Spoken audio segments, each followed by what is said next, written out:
Hi, and welcome to It's the Heart Work, People, Passion, and Purpose podcast. And I'm your host, Dr. Terry Ross. It's the Hard Work is a podcast about people finding their passion and walking into their purpose. And I'm so excited to have with me today Ms. Carolyn Michael Banks. She is the owner of Tour of Possibilities. Tour of Possibilities is an African-American historical tour of Memphis. Ms. Carolyn Michael Banks started Tour of Possibilities because she found that it was a missing, and it was a missing that she found. So having done tours in other cities led her to this missing. And I'm so glad to have her with us today on It's the Hard Work, because It's the Hard Work is about people who truly found their passion in walking into their purpose. And when I met Ms. Banks, I knew that I had met someone who was walking in their purpose. It dripped all over her, not just in her aura, in her dress, in the way we addressed each other. And I said, "Who are you?" It was someone that I needed to know. And I've been in her company several times, and people walk up to Ms. Banks and say, "It seems like I need to know you. Who are you?" So today you all are going to get to know Ms. Carolyn Michael Banks. You're going to get to know about Tour of Possibilities. So Ms. Banks, if you can tell us who you are and how did you get to this point?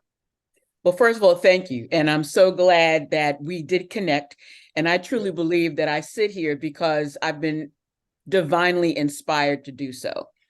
So I am not from Memphis, even though I do historical tours of this incredible city, but I am from the boogie down Bronx.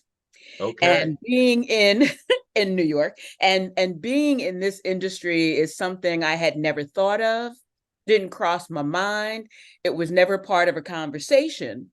But tourism became a part of me because one summer when I was on break from school, I went to Clark University in Worcester, Massachusetts, and I was in Washington, D.C. with my sister for the summer. And I was in her living room and simply said, "I'm bored. I'm bored." And she said, "You do realize that it is against the law to be bored in the nation's capital. Get out of my house and go downtown." And I took a tour, and that one tour changed my life forever. Thank you so much for sharing that. So why Tour of Possibilities? What made you start Tour of Possibilities?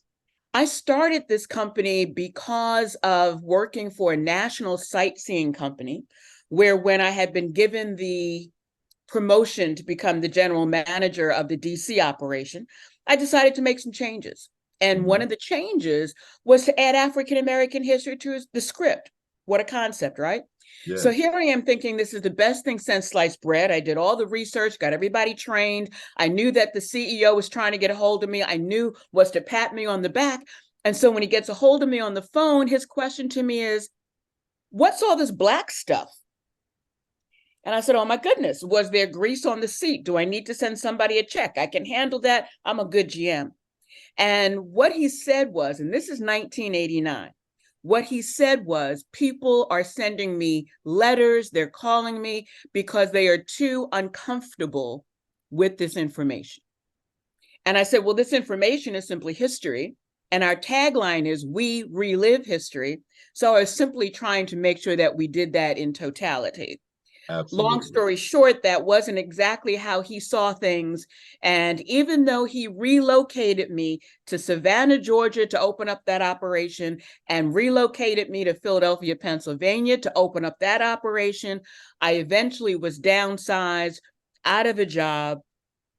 And I'll tell you, this was one of those coming to Jesus moments, because I no longer was my title. Because, you say, Yes. "I am, blah, blah, blah." I no longer was all the trappings. I mean, I had the bank account for the company, the credit card and the car. I had all the trappings. And Yes. now all of it was gone. Yes. And I had to figure out who I was. And the long story short was, after sitting in a difficult point in my life, I was like, why is this happening to me? And what God told me was, this is what you've been asking for. You told me if you had time, you would start your own company with the information that you think is necessary to be in the script. And now you have that time because you have no job, daughter. So that's how the company got started, as a result of being told that people did not want to know what it was I was sharing. You just shared a lot. You put a lot of gems in there. You told us why you started the company, which is a whole story within itself. Mm-hmm. Because how can you tell the story of Washington, D.C. without talking about Benjamin Banneker? How can you tell the story of D.C. without talking about the people who found D.C. and who built the White House? That's right. How can you talk about D.C. without that? But more than that is that you were so good at your job that you expanded that company. You used your gifts to help someone else build their dreams. Mm. And God had to put you in a position where he said, no, this is your gift. Yeah, and we truly don't often recognize it at the time. I'll be honest with you. That was No, like, I'm retelling this because I'm in that space myself, where mm, God has put me in some predicaments for some things that I wanted, but I couldn't do those things in the spaces that I was in. mm. And although I was doing great work in those spaces, and God knew I never would have left that because I'm such a giver, and I love helping and uplifting communities. And he knew I never would have stopped to focus on me had I stayed in that position. So God put me in a position where I could focus on me. And thank you for sharing that. And we all have to remember that when we think that we're going through something, remember those things that we ask God for, and that God knows what we're going to do. So sometimes we're going to be put in positions to achieve those things that's truly who we are. Mm-hmm. So thank you so much for sharing that. And tell me, what helped you to discover that missing? You said a missing that has been found in your company. When this happened and you got in that position, where did you go inside of yourself to find that missing, or was it a deep dive? It actually wasn't deep at all, primarily because I had been in tourism for a while, and I had been doing what I call traditional tours for a number of years. And it was real clear that what was not in those tours I was giving was our story. And that's because at that point, I wasn't writing the story. Yes. And in a city, as you just mentioned, like Washington, D.C., how could you not tell the whole story? It's really easy. And if you're not writing the story and all you're doing is telling it as you've been told, it's real easy to keep that missing. But I'll tell you, there was one point, sometimes there's this one point that really shifts everything. Well, one day I was giving a tour, and two white women got on the vehicle. And one of the first things they said was, we've taken this tour 100 times. We could possibly give it ourselves. And as a tour guide, those are the words you never want to hear. They sat directly behind me. And as I'm going through my spiel, every time I would get to a point, they would jump in and tell the rest of the story. Makes it very difficult and challenging. Yes. But I remember clearly one turning to the other as they're looking out the windows. And one said to the other, why are there so many Black people here? I wonder if there's going to be some kind of protest or rally. And what that did to me was, they'd been on this tour so many times, they didn't know that DC was majority African American. That was like one of the first things. I'm like, how could you have done this tour this long and never have heard that? Because it wasn't in our script. And that really started the journey about how much I know I didn't know, and then started doing the research, and it all changed from there. Absolutely. So we talked about this topic and we said a missing that has been found, I was thinking about the company that you found. But listening to you, you also found something that was missing in you that you found. What was that journey like? First came up, can I really do this? That questioning, that little voice, because I have a good voice that says, yes, you can do everything. And one of the reasons why my company is called the Tour of Possibilities is because that's how I was raised, that all things, in fact, were possible. Yes. But then you always have that other voice that's like, can you really step out and do this? Well, when you kind of hit a place where there's no place else to go but up, that was the place for me to then go, I love what I do, but having a platform where I could do it on my own terms is really what made it happen. And I'll tell you, when I started this in Philadelphia, Pennsylvania, I did all the research like I had been doing for years. And the one thing about, I guess, business in general, you can have an idea and you can do the research and all the work, but you can stay in that mode for a really long time and not really step out and do it. Absolutely. I had a really good friend of mine who called me one day and said, is that tour of yours that you've been talking about ready yet? I said, no, I'm still doing some work. He said, well, here's the deal. I'm coming to Philly on such and such a date. I'm bringing my aunt, have the tour ready and give it to us. And because of that, that's when I really made the step to step out on some serious faith, because he gave me a deadline, or else I could have still been researching, who knows?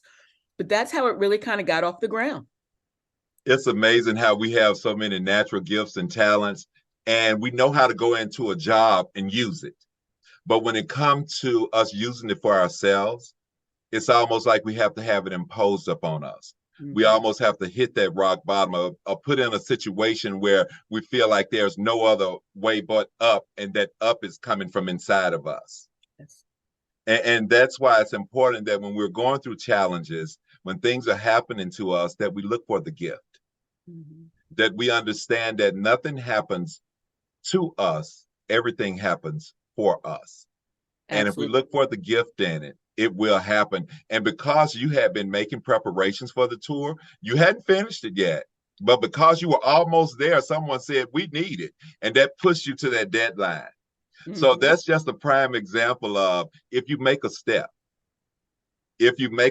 something will happen to take you to where you want to go, but you need to get started. And that's what this podcast is about. It's the hard work. People, passion, and purpose is about people finding their passion, walking in their purpose. And I want people to tell that story. What did it take for you to make that first step?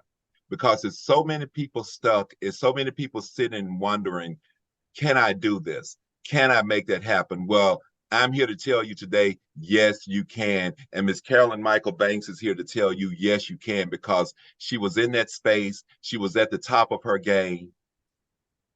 And she decided to pivot and do something totally different. Or even if they made her pivot, because she may not have decided to pivot if the company made her pivot.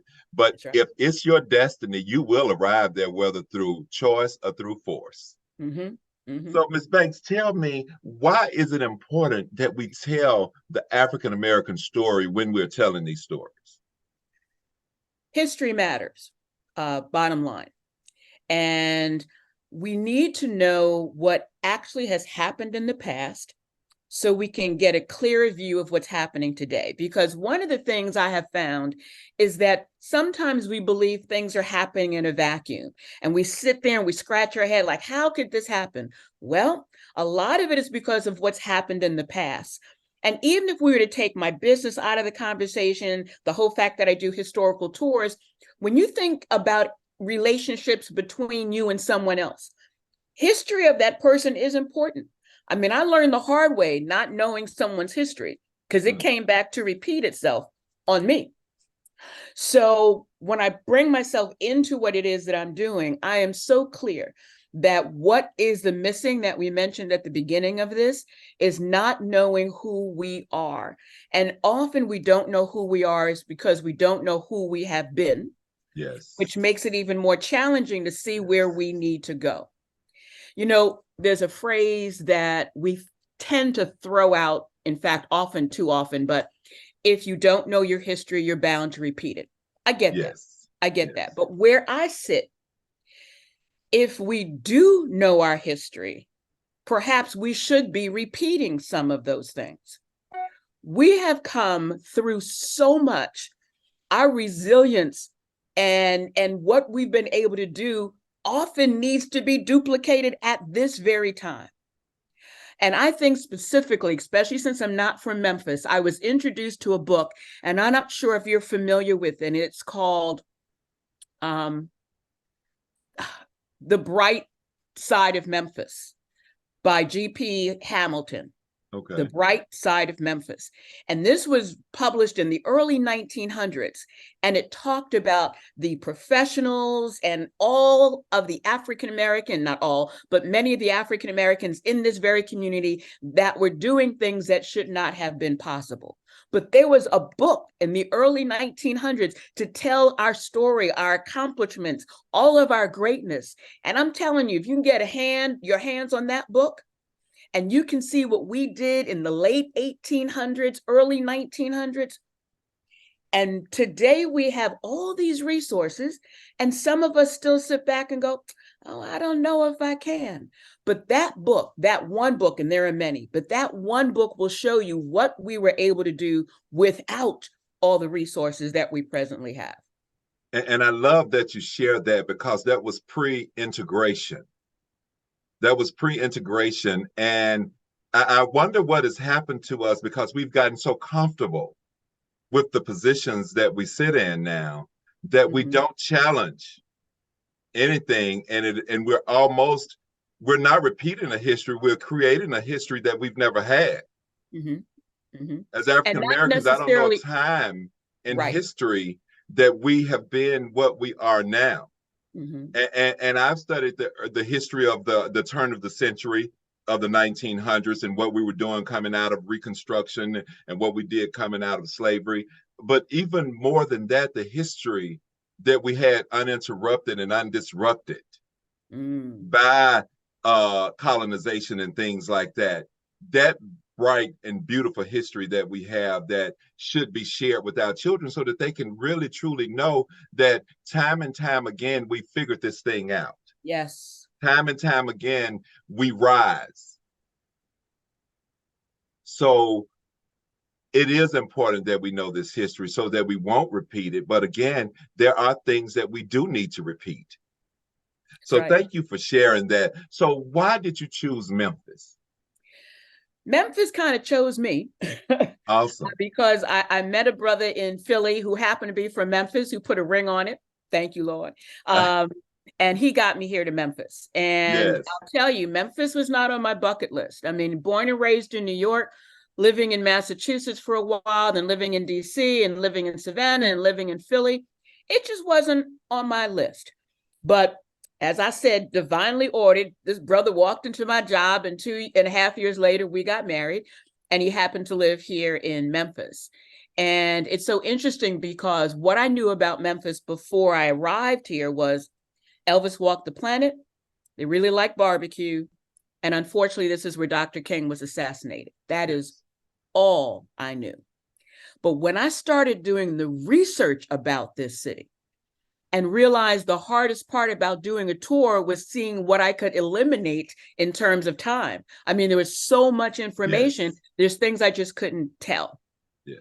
But that's how I got to Memphis. It was the man of my dreams who I found, or who found me, I should say. Won't Memphis do it?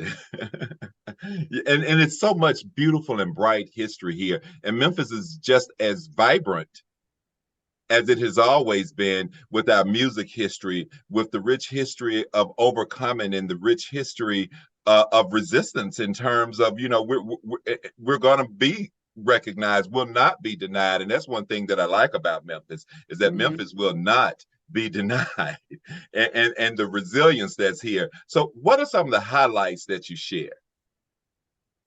One of the very first things that really caught me in my research about the city is our name.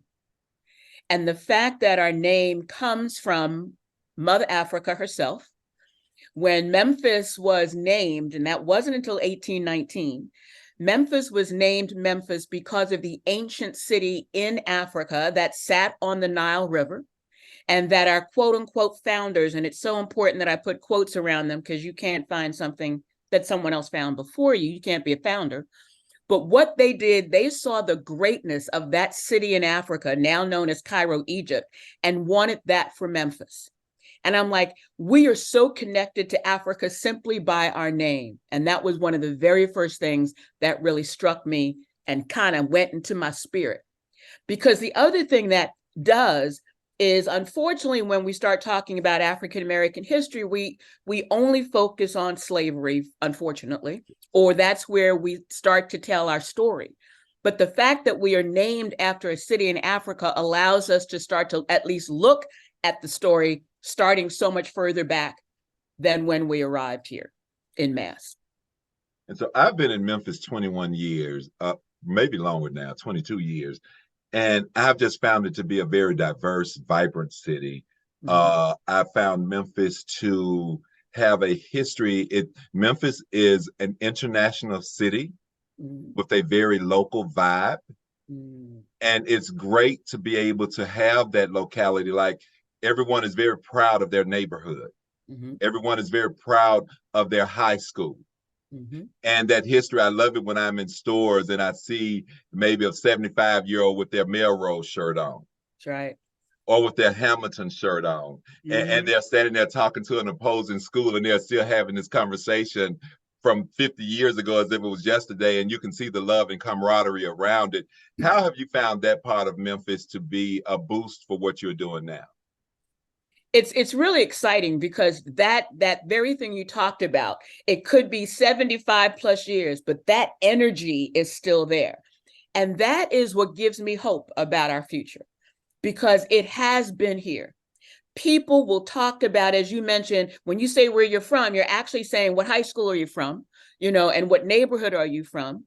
And I think if we start to feel that more and not only look at Memphis as we see it projected and fed to us daily in the morning, afternoon, and evening news, if we get that again, where we go truly is endless.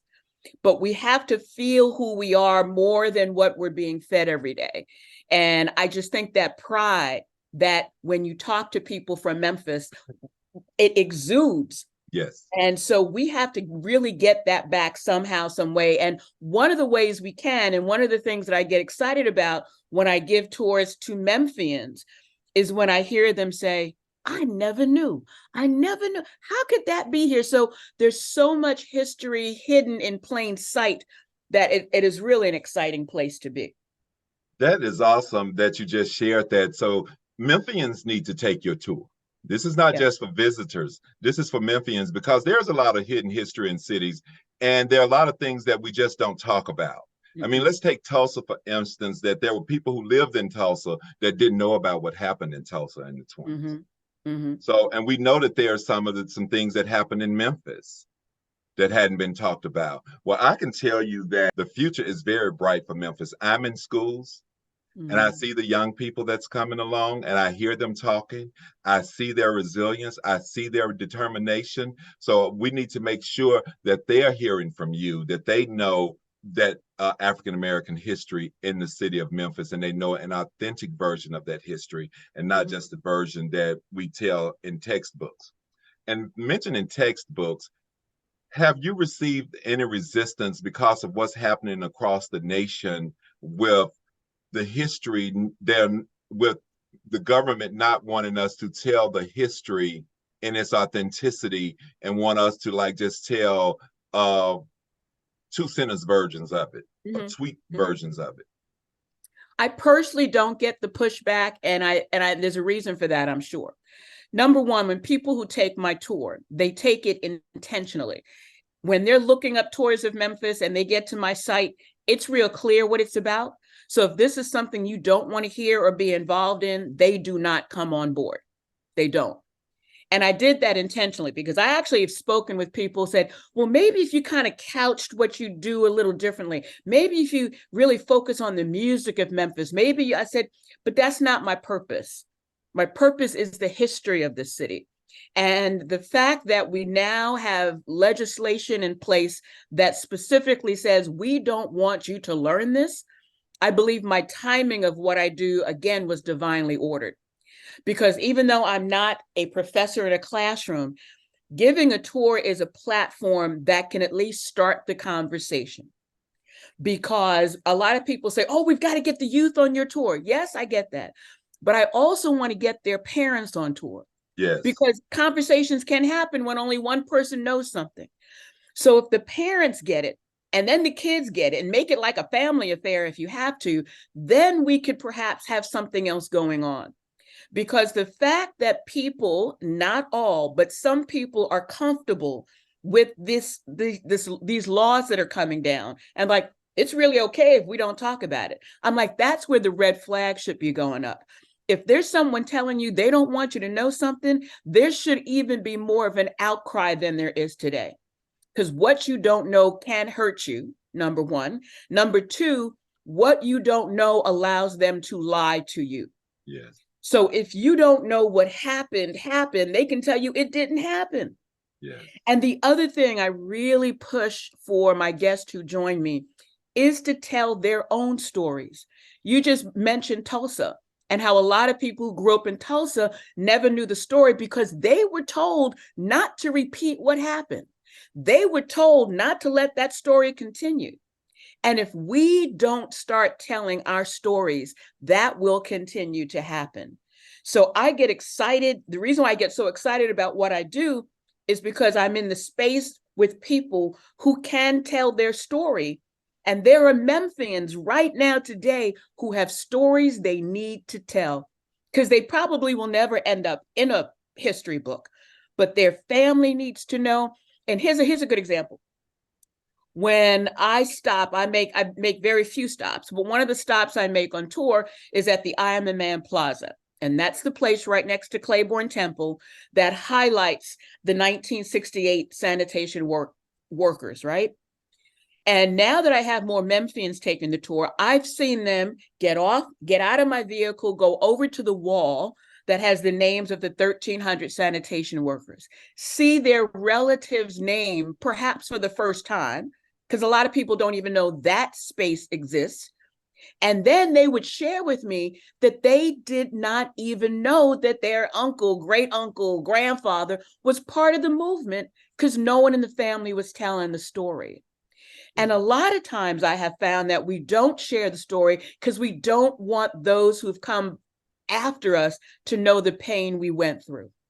But we need to really shift that because they need to see that you survived that.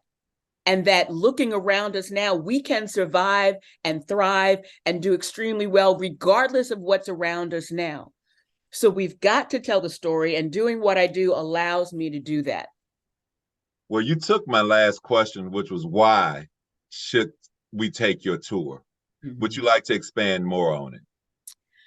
I think we probably alluded to it earlier, and that is there is a richness in the city that is not spoken about enough.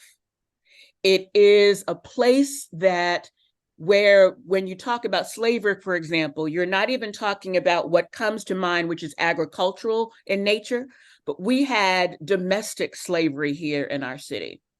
And the fact that we were able to come from that to where we are now is not accidental, but very intentional because it's what runs through the DNA in our veins. When I look at the story of Tom Lee, who many are aware, we have a great park named in his honor. He's a hero here in Memphis, but he saw a steamship capsize and went over and rescued 32 people. They asked him, why did you do this? Because in 1925, Blacks and whites were not exactly having a kumbaya moment. And they're like, now, why did you risk your life? Because Tom Lee couldn't swim. Why did you risk your life to save people who wouldn't give you the time of day? And he simply said, I saw what had to be done and I did it. That sentiment alone, that's who we are. That's who we are. Seeing things that appear to be impossible, yet we make them possible every single day. And if I had a tagline, I guess, for the tour, it would be the in spite of tour. We have done some incredible things in spite of. And if we just stop looking at the mess, because we got some mess going on, yes, but out of the mess, there's still so many people who are doing the right thing. Yes. We got to stop talking about our youth like they're the worst people on the planet. Yes. They are not, but we are only focused on the few that are acting out. And it's not just our youth, our adults. In fact, I think I was at a meeting recently and they said it was just 1% who are doing the crazy stuff in our city. 1%. So why aren't we telling the stories of the 99% doing the right thing? Because if it bleeds, it leads. And so we know that's not going to be told. So we have to take it upon ourselves to tell the stories of those who have done it well, those who are doing it well, and those who will be doing it well from this point forward. The stories, this is all about story. And we've got to continue to tell it, and we've got to tell it in complete truth. Because when you don't tell things in complete truth, there are consequences. And one of those consequences, in my opinion, is that if you don't tell the story in truth, You're bound to make some mistakes that you don't have to, and it will eventually show up. Nothing will be buried forever. So you might as well just deal with it and go forward. Yes, you just shared a mouthful right there. And thank you for standing up for our youth. Our youth are doing an amazing job, not just in Memphis, but across this country. And as you said, that only 1% of the people are causing some of the problems, but we put over 25% of the budget to that 1%. And that's by design, because what we focus on is what we get more of. So if we focus on the good people, we get more of it. Let's look at the African American youth that are doing great things. And I can show you thousands of them every day that's getting up and going to school in spite of. Mm-hmm. They're dealing with things that we could not even imagine. But in spite of, they're showing up. And then what we want to say is they don't care. They're not motivated. They don't want to do this. No, it's the adults. We need to step up. We need to learn our story. Mm-hmm. Because again, if you don't know your story, you're doomed to repeat it. But we need to know our story so that we can repeat those great things that you talked about. Yes. Because there's so much greatness in our blood. There's so much greatness in our veins. Yes. And we feel it. And that's why we see people so frustrated and people depressed, because they are afraid to step out and be that knowing and that missing that's inside of them. And that's kind of what I'm exploring with this podcast, is getting out there and exploring my missing. Mm. And you said that there are stories that need to be told. That's what this podcast is about. I want stories to be told. I want people to tell that story about Uncle James or Aunt Anita, because those stories matter. Yes, they do. And that's what this podcast is about. And I want to thank you for illuminating those stories and for illuminating African American history and for believing in Memphis and believing in our youth. Because this is a great city. There are great people here. There are great things happening right now. But when do we make sure that our youth know who they are and what they're capable of? And we can do that. We absolutely can do it. So do you have any closing remarks you'd like to share with us? We all have the responsibility, and we have to stop looking at government to do it. We've got to stop looking at even the school system to do it. We have to individually take this on, because that's what's going to make it happen. And we can't just sit there with our hands, oh, woe is me. No. And you have to figure out what your lane is. And sometimes that takes a long time, but keep searching for it, because we all can do something.